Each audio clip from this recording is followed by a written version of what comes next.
Welcome to the Chinese Lore Podcast, where I retell classic Chinese stories in English. This is episode 43 of Investiture of the Gods.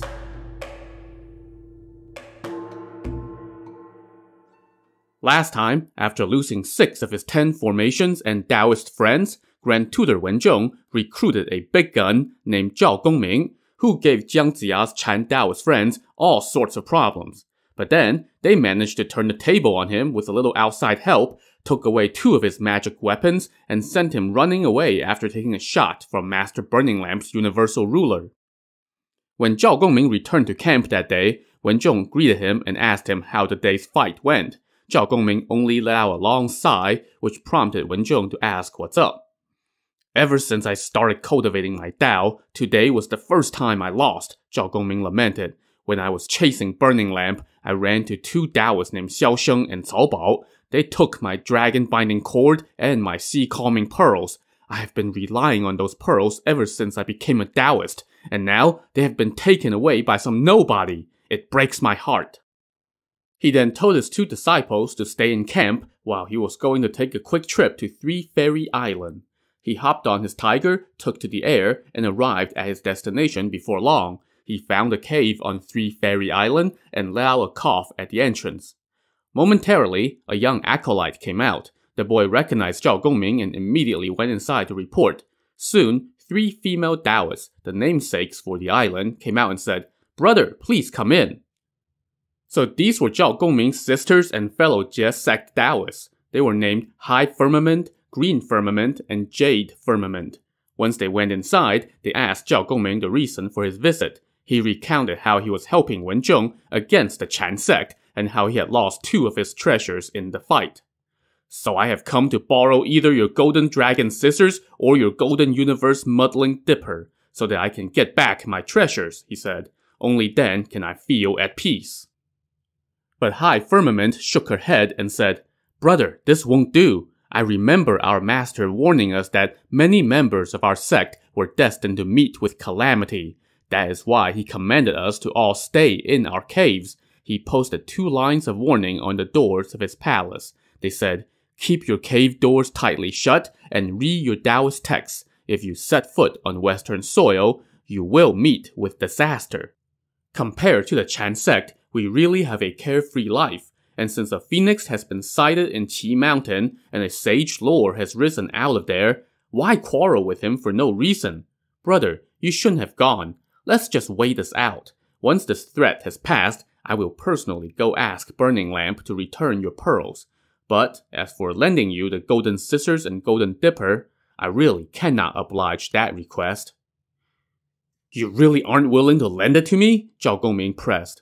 "It's not that I'm unwilling. I just worry that they might get lost, and then it would be too late for regret," High Firmament replied. "Brother, please go back to your mountain and just be patient." Zhao Gongming sighed and lamented. "With family like this, who needs enemies?" He then took his leave and headed for the exit, with a sour look on his face. He got on his tiger and headed off. Before he had gone far, though, he heard someone calling out his name from behind. He turned and saw a female Daoist riding the clouds. It was Celestial Lotus, whom we briefly met in episode 39. She was a friend of Grand Tutor Wen's, as well as Zhao Gongming's. She now asked Zhao Gongming where he was going, and he recounted all the recent events. When she heard that the female Daoists of Three Fairy Island had refused to lend Zhao Gongming their treasures, Celestial Lotus was flabbergasted. "How can this be? Daoist brother, let's go back to them together. If your own family won't help you, who would?" So she dragged Zhao Gongming back to Three Fairy Island. When his 3 sisters came out to greet them, Celestial Lotus lectured them. "Sisters, Brother Zhao is family. Why did you not help him? Can it be that only the Chan sect has powers and we don't? Since they took our brother's treasures, it's only right for us to help him. Why did you refuse? Besides, if Brother Zhao goes elsewhere to get help and manages to retrieve his treasures, then it's going to make you all look bad. And again, he's family. If his own sisters won't help him, who will? I will even lend him the object that I've been honing in my sacred furnace. Why won't you lend a hand?" The middle sister, Green Firmament, chimed in and said to High Firmament, "Sister, just let brother borrow the scissors." High Firmament was speechless for a good while, but she saw no way out of the corner that she's been backed into, so she said, "Alright, brother, you can take the Golden Dragon's scissors and tell Burning Lamp that if he returns your pearls, then I won't unleash the scissors, but if he refuses, then I'm going to let the scissors loose, and then even the moon will not be whole. He will no doubt return the pearls to you, but you must not act rashly. Listen to me, okay?" Zhao Gongming agreed and headed off with the scissors. Celestial Lotus saw him off and told him that she would be along as soon as the object she has been honing in her furnace is complete. Once they parted, Zhao Gongming flew back to the Shang camp and told Wen Zhong what happened. Wen Zhong was delighted to see that he got more help, so he held a banquet to celebrate. The next morning, Zhao Gongming rode out on his tiger, accompanied by Grand Tutor Wen and his 4 generals. They demanded to speak with Master Burning Lamp. When Burning Lamp got word, he already knew what was coming. "Zhao Gongming has borrowed the Golden Dragon's scissors," he told the other Chan Daoists. "Since he has them, you all must not go out. I alone will meet him." He then hopped on his deer and went out. As soon as Zhao Gongming saw Burning Lamp, he shouted, "Give me back my sea-calming pearls, and all will be forgiven. Otherwise, we will settle this once and for all." Burning Lamp, though, replied, "The pearls are a Buddhist treasure and found their way back to their true master. How can you Jie sect sorcerers hold on to them? They will help me attain the Tao, so don't dream about getting them back." Zhao Gongming was pissed. He yelled, "Since you are unsympathetic, then the rift between us is unredeemable." He then charged forward to attack, and Burning Lamp met him head-on. They traded a few blows with weapons, and then Zhao Gongming unleashed the Golden Dragon's scissors. Now these scissors were actually a pair of dragons that lived on the essence of heaven, earth, the sun, and the moon. When they were high in the air, their tails locked together, and their bodies could cut men and immortals in two. As they headed straight for Burning Lamp, he quickly hopped off his deer and fast-traveled away. His poor deer, however, was cut in two. Zhao Gongming was incensed that Burning Lamp had gotten away, but he had no choice but to return to camp for now. Meanwhile, Burning Lamp fled back to his pavilion, where he told everyone about his encounter with the magic scissors, and everyone's heart went cold when they heard how dangerous the scissors were. While they were talking, word came that a Daoist was outside seeking an audience. Burning Lamp invited him in and asked who he was. "I am a hermit who likes to travel the land," the Daoist replied. "I live on West Kunlun Mountain. My name is Lu Ya. Zhao Gongming is helping the wicked against the good and has borrowed the Golden Dragon's scissors to attack you all. He only knows how powerful he is. He doesn't know that there are still more intricacies to the Tao. So I have come to take him on. I will make it so that he will die without ever being able to use his magic scissors." The next day, Zhao Gongming again rode out and shouted across the lines, "Burning Lamp, since you have boundless powers, why did you flee yesterday? Come out at once to settle this." When this was reported to the pavilion, the new Daoist, Lu Ya, went out to meet the enemy. Zhao Gongming saw this short Daoist with a fishtail coronet, a red robe, strange looks, and a long beard coming toward him while chanting a song.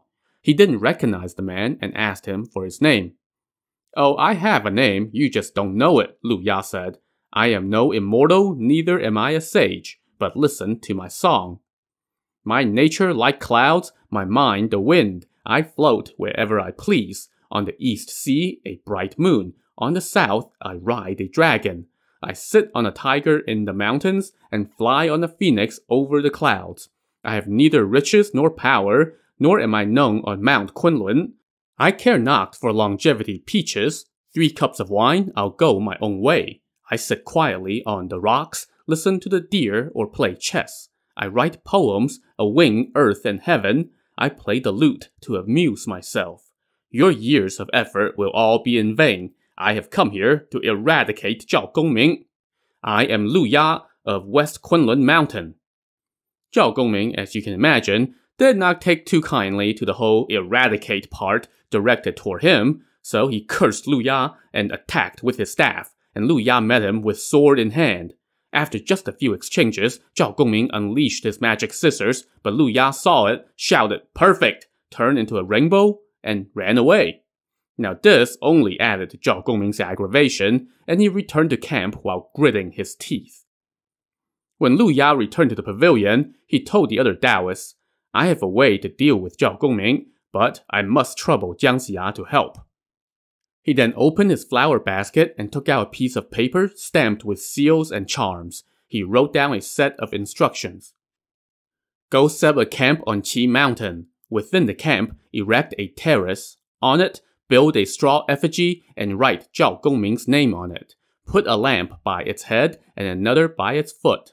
Then worship it 3 times a day, recite the charms, and burn the spells stamped on the paper. At noon on the 21st day, I will come and help you finish him off. So, if this sounds familiar, it's because this is pretty much what one of the Jie sect Daoists did to try to kill Jiang Ziya just a couple episodes back. So, turnabout is fair play. Jiang Ziya secretly led 3,000 troops, along with the officers Nan Gongquo and Wu Ji, and did as instructed. Over the next 3 to 5 days, Zhao Gongming suddenly started feeling very irritable and restless. He kept walking around the tent, scratching this or that part of his body. Seeing this, but unable to do anything about it, Grand Tutor Wen was also unhappy and not in the mood to worry about military affairs. One of the other Jie Daoists, Bai Li, came in and said to Wen Zhong, "Brother Zhao has become restless for no reason. Maybe he should just stay in camp for now and let me use my vehement flames formation to deal with the Chan sect." Wen Zhong tried to dissuade him since, "Didn't you see what happened to the other 6 guys?" But Bai Li shouted, "None of our formations have succeeded, and now we're just sitting around doing nothing? When will we succeed at this rate?" So he ignored Wen Zhong's entreaties and went into his formation. As bells rang, he galloped out on his deer and challenged for battle. Burning Lamp and company came out, and Bai Li dared them to attack his formation. No one on the Chan side volunteered to go. I guess they finally wised up about what happens to whoever gets sent into a formation first. But then, Lu Ya asked, "What's the name of that formation?" Burning Lamp told him that it was the Vehement Flames, and Lu Ya chuckled and said, "Let me go try it out." He then walked out humming a song. Bai Li asked for his name. Lu Ya said, "There must be intricate magic within your formation. I am Lu Ya, and I have come to meet you." Bai Li now attacked without a second word, and Lu Ya returned his blows with his sword. After a few bouts, Bai Li, predictably, retreated into his formation, and Lu Ya followed him. Bai Li ascended a terrace and started waving 3 red pennants, summoning fires from the sky, the earth, and the human world. Alas, what Bai Li did not realize was that Lu Ya had been refined by the fire of fires, so he was basically like Daenerys Targaryen when it came to being impervious to flames. After 4 hours, he was still not even singed in the slightest, and he just kept singing. After 4 hours of song, Lu Ya finally took action. He held up a gourd that shot a beam of light high into the air. It formed something that was 7 inches long and had eyes and eyebrows. Its eyes shot out a white beam of light, and when that beam hit Bai Li on the head, it knocked him unconscious. Lu Ya then bowed from inside the flames and said, "My precious, please turn around." The object spun around with its beam, and Bai Li's head immediately hit the ground. Lu Ya now packed away his gourd and strolled out of the formation. Before he had gotten far, though, another of the Jie sect Daoists, Yao Bin, rode out and shouted, "Lu Ya, don't go anywhere, here I come." This Yao Bin had set up the Soul Snatcher formation, and he was the guy who had put the hex on Jiang Ziya previously. He had a golden face, red beard, a huge mouth, and protruding teeth. He now galloped toward Lu Ya on his deer, brandishing a staff. Burning Lamp said to Jiang Ziya, "Send the officer Fang Xiang to attack the Soul Snatcher formation." Sigh, I see that Burning Lamp is back to his old being liberal with the cannon fodder ways. Jiang Ziya told Fang Xiang, whose own brother had perished in one of these formations days earlier, to go out and attack, adding, "It would be a great service," while neglecting to mention that it was basically a suicide mission for a mere mortal like Fang Xiang. But Fang Xiang charged out as commanded and attacked with his halberd. Now, he was a stout warrior, so Yao Bin was no match for him when it came to trading blows with weapons. So Yao Bin quickly fell back into his formation. Fang Xiang followed him in and was immediately hit with a shower of black sand, which promptly killed him. Yao Bin then went back out and shouted, "Master Burning Lamp, you are a famous Daoist. Why did you send a mortal to a pointless death? Send a learned and skilled Daoist master instead." So Burning Lamp now dispatched Master Pure Essence, a member of the class of 12, who had previously tangled with Yao Bin while trying to save Jiang Ziya's soul. Pure Essence went out and said to Yao Bin, "You tried to steal Jiang Ziya's soul before, and I twice went into your formation to save him. And now you have killed Fang Xiang. You are truly despicable." Yao Bin retorted, "Your magical map's powers were just so-so. They didn't keep me from taking the map. Your sect's powers are feeble." Pure Essence replied, "It's all preordained by heaven. You are meeting your end today, and there is no escape, and it's too late for regrets." Yao Bin became furious and attacked, and after a few exchanges, he again retreated to his formation. Pure Essence entered the formation for the third time, so he knew full well its powers. He put a cloud over his head for protection, and then wrapped himself in his magic Taoist robe. The robe shined brightly and repelled the blast of black sand that Yao Bin sent his way. Seeing his magic neutralized, Yao Bin was incensed and was just about to come down from his terrace to fight via more traditional means, but Pure Essence now whipped out his yin-yang mirror and pointed it at Yao Bin. Yao Bin immediately collapsed and fell from his terrace. Bowing toward East Kunlun Mountain, Pure Essence said, "Your disciple must break the prohibition on killing." And then he cut off Yao Bin's head with his sword. He then took back the magic map that Yao Bin had taken from him in their last encounter, left the formation, and went off to return the map to Master Lao Zi.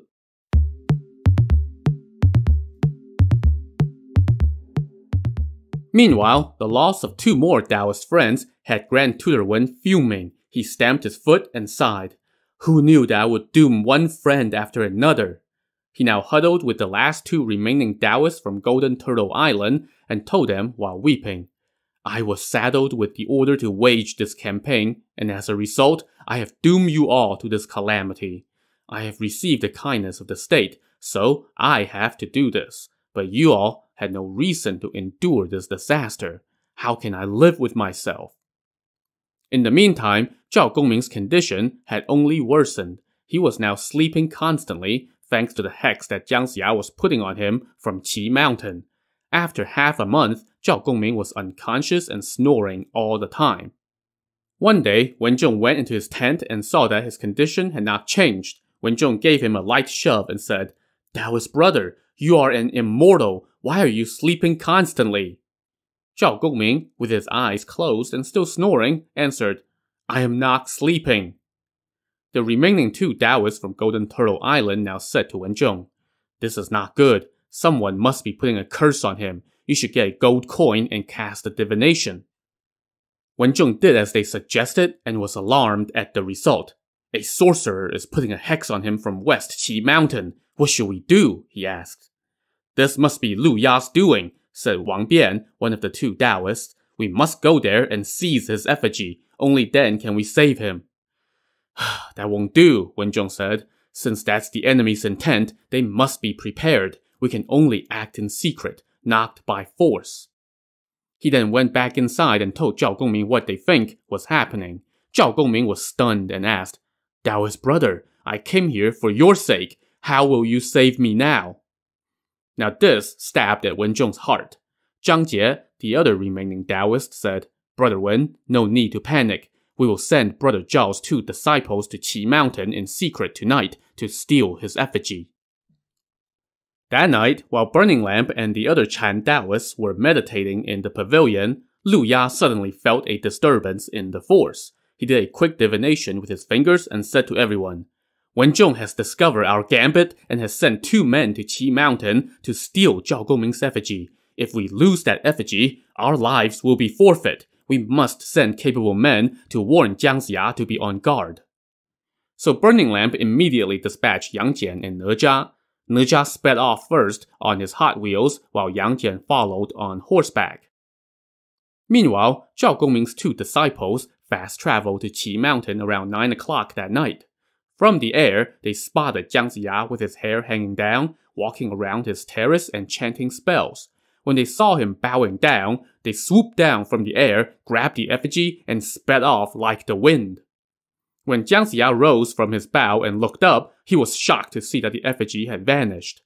Just then, Ne Zha rushed onto the scene to say, "Hey, Lu Ya sent me here to tell you that Wen Zhong is sending somebody to steal the effigy. If that effigy is gone, we're all done for, so make sure you don't—" Oh. Crap. Jiang Ziya told Ne Zha that the effigy had just vanished and told him to go chase it down, so Ne Zha sped off. Meanwhile, Yang Jian was a little ways behind Ne Zha on horseback. As he was traveling, he suddenly felt a strange wind blowing. He had a pretty good inclination what that was, so he dismounted, grabbed a handful of dirt and grass, and tossed it into the air. He then sat down and waited. Meanwhile, Zhao Gongming's 2 disciples were delighted at their success. As they fast traveled away, they soon saw the Shang camp up ahead, with one of Wen Zhong's generals keeping watch outside. The 2 disciples now rushed into the camp and saw Grand Tutor Wen. He asked them how it went, and they told him mission accomplished. Wen Zhong was ecstatic and asked to see the effigy. They offered it up, and he took a look and stashed it in his sleeve and then told them, "Go check on your master and give him an update." The 2 disciples headed toward the back of the camp, but suddenly they heard the sound of thunder behind them. When they turned around, the camp had disappeared, and in front of them was Yang Jian, seated atop a white horse and wielding a long spear, shouting, "Return the effigy!" So the camp was just an illusion that Yang Jian had whipped up with his little trick. The 2 disciples were irate and attacked with their swords. Yang Jian, however, was way above their league, and then Ne Zha showed up as well. Before long, Ne Zha ran his spear through one disciple, while Yang Jian stabbed the other, and both bit the dust. Ne Zha told Yang Jian what Jiang Ziya had said about the effigy being stolen, and Yang Jian told him how he had used the little trick to get it back. The 2 then returned to Qi Mountain. By now, it was starting to get light out, and Jiang Ziya was brooding in camp over his screw-up. But then, word came that Yang Jian and Ne Zha were back. He summoned them in, and Yang Jian recounted how he got the effigy back. Jiang Ziya was ecstatic and praised them both. Yang Jian then returned the effigy, and this time, Jiang Ziya made sure to keep a close watch on it, morning, day, and night.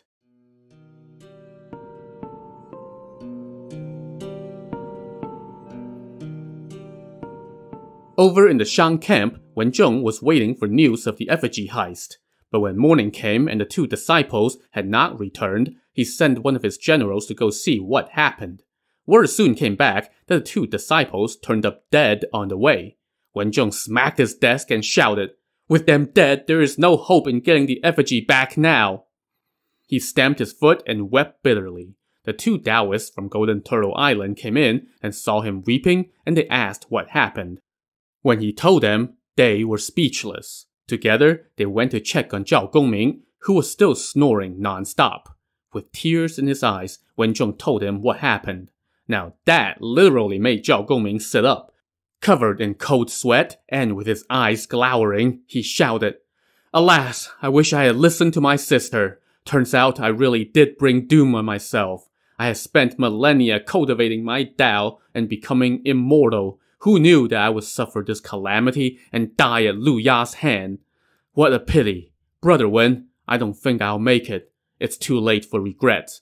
After I die, please use my robe to wrap up the golden dragon scissors and tie up that bundle. When I die, my sisters will come to see my remains. You can return the scissors to them then, and when they see my robe, it would be like seeing me." And then, with tears rolling down his cheek, he suddenly shouted, "Oh, Sister High Firmament, I wish I had listened to you. Turns out you were right." And then he became unable to talk. The sight of Zhao Gongming suffering filled Wen Zhong with pain and fury, and Wang Bian, the Jie Daoist who had set up the Red Water Formation, was furious as well. He stomped out, got his formation ready, and went out to the front lines and yelled, "Which Chan Daoist dares to test my Red Water Formation?" Burning Lamp and others now came out to meet the challenge. Burning Lamp said to Cao Bao, one of the two guys who had helped him fend off Zhao Gongming in the last episode. "Daoist brother, you go break this formation." "I would never refuse a mission for the true sage lord," Cao Bao replied. He then went out. Now, Wang Bian recognized Cao Bao and said to him, "Brother Cao, you are a hermit. This has nothing to do with you. Why are you sticking your neck out for this?" "You all are helping the wicked against the good and refusing to heed the will of heaven," Cao Bao replied. "Zhao Gongming is on the brink of death because of it, and most of your formations have been broken. Heaven's will is plain to see." You know what else is plain to see? How this fight will turn out. To see if we get another formulaic showdown, tune in to the next episode of the Chinese Lore Podcast. Thanks for listening.